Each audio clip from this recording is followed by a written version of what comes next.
بسم اللہ الرحمن الرحیم۔ ناظرین و سامعین، آج ہم نجف کی ایک ایسی تاریخی مسجد کے بارے میں آپ کو بتائیں گے کہ جس نے غم و حزن سے اپنے آپ کو 2 دفعہ جھکا لیا، گریہ افزائی کی۔ یہ مسجد کون سی ہے، کہاں واقع ہے اور وہ کون سے 2 لمحات ہیں جب مسجد نے گریہ افزائی کی، یہ سب جاننے کے لیے ہماری ویڈیو کو اینڈ تک ضرور دیکھیں۔ اور اگر آپ نے میرے چینل کو سبسکرائب نہیں کیا تو میرے چینل کو سبسکرائب کر لیں تاکہ ہر نئی ویڈیو کا نوٹیفیکیشن آپ کو مل سکے۔ ناظرین، نجف میں ایک مسجد جس کا نام حنانہ ہے، تاریخی حیثیت رکھتی ہے۔ حنانہ کا مطلب جھک جانا، بل کھا جانا یا کمر خم کر دینا ہے۔ اس مسجد کے بارے میں کہا جاتا ہے کہ جب امیر المومنین حضرت علی ابن ابی طالب علیہ السلام کو مسجد کوفہ میں بحالت نماز شہید کر دیا گیا اور آپ کا جنازہ کوفے سے نجف لایا گیا، جب حضرت علی علیہ السلام کے جنازے کو یہاں سے رات کو لے کر گزرے تو یہ ستون غم و حزن کی وجہ سے اس طرح جھک گیا جس طرح حضرت عبدالمطلب کے آنے کے وقت تخت ابرہہ خم ہو گیا تھا۔ ایک دوسری روایت میں کہا گیا ہے کہ مولا علی علیہ السلام کو دفن کرنے سے پہلے آپ کے جسم مطہر کو چند لمحوں کے لیے اس جگہ پر رکھا گیا تھا اور زمین سے نعرہ زاری کی آواز سنائی دی، اس لیے بعد میں اس جگہ پر ایک مسجد تعمیر کی گئی۔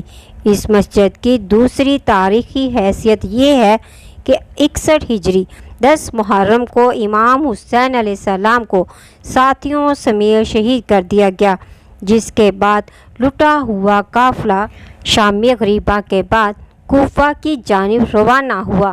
یزیدی فوج نے 90 کلومیٹر کا سفر ایک دن اور رات میں طے کیا۔ 12 محرم کی شب کو قافلہ جس میں حضرت امام زین العابدین علیہ السلام اور حضرت بی بی زینب سلام اللہ علیہا سمیت دیگر بیویوں نے اس مسجد حنانہ میں قیام کیا۔ امام حسین علیہ السلام کا سر مبارک اسی مسجد حنانہ کے اندر ایک پتھر پر رکھا گیا۔ اس پتھر کی جگہ آج بھی موجود ہے۔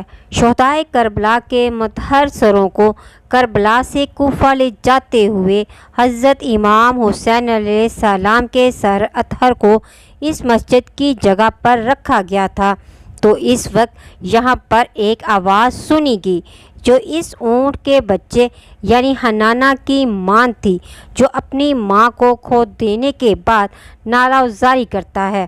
اگلی صبح یعنی 12 محرم کو یزیدی فوج امام حسین علیہ السلام کا سر مبارک نیزے پر رکھ کر کوفہ کے دارالمعرہ پہنچایا گیا اور سر مبارک کو گورنر عبیداللہ ابن زیاد لعین کے دربار میں پیش کیا گیا۔ پاک و طاہر بیویاں بھی دربار میں موجود تھیں۔ کوفہ کے بازار میں جب بیویوں کو لایا گیا تو اہل کوفہ نے دھاڑے مار کر رونا شروع کر دیا۔ یہاں علی کی شجاع بیٹی نے پہلے بازار میں اور بعد میں عبیداللہ ابن زیاد لعین کے دربار میں ایک تاریخ ساز اور عہد ساز خطبہ دیا۔ مقبول روایت ہے کہ جب اسیران کربلا کو کوفہ لایا گیا تو کوفہ کی خواتین نے گریہ زاری کی، ان کے مردوں نے بھی ان کے ساتھ گریہ کیا۔ امام سجاد علیہ السلام جو اس وقت بیمار تھے، انہوں نے حنیف آواز میں فرمایا کہ کیا یہ لوگ ہم پر رو رہے ہیں؟ بس ہمیں کن لوگوں نے قتل کیا ہے؟ اس موقع پر حضرت علی کی بیٹی جناب زینب سلام اللہ نے لوگوں کی طرف اشارہ کر کے انہیں خاموش ہونے کا حکم دیا۔ یوں سانسیں سینوں میں بند ہوئی اور اونٹوں کے گردن میں بھی بندھی ہوئی گھنٹیوں کی آواز بھی بند ہو گئی۔ راوی کہتا ہے کسی باپردہ خاتون کو اس سے زیادہ خوش بیان نہیں دیکھا تھا، گویا حضرت علی کی آواز میں خطبہ دے رہی تھی۔ جناب زینب سلام اللہ نے خدا کی حمد و ثنا اور پیغمبر اکرم صلی اللہ علیہ وآلہ وسلم پر درود بھیجنے کے بعد کوفہ والوں کو ان کے دوغلاپن اور امام حسین علیہ السلام کی مدد کرنے میں کوتاہی کرنے پر ان کی سرزنش کی اور جنت کے جوانوں کے سرداروں کو شہید کرنے پر ان کو قیامت کے دن بہت بڑے عذاب کی وعید دی۔ حضرت زینب سلام اللہ کی تقریر کے بعد لوگ حیرانی کے عالم میں اپنی انگلیوں کو دانتوں تلے چبا رہے تھے۔ اسی پر محسن نقوی نے کیا خوب کہا، تیری سنت ہے شہیدوں کے لہو کی تشہیر، بنت زہرا تیرے خطبوں کی صدا باقی ہے۔ روایات کے مطابق امام صادق علیہ السلام نے نجف و کوفہ جاتے ہوئے 3 مقامات پر اپنے گھوڑے سے نیچے اتر کر سلام کیا اور نماز ادا کی۔ پہلی جگہ مزار امام علی علیہ السلام، دوسری جگہ مسجد حنانہ اور راس الحسین علیہ السلام کا مقام، تیسری جگہ وادی السلام میں مقام امام مہدی علیہ السلام۔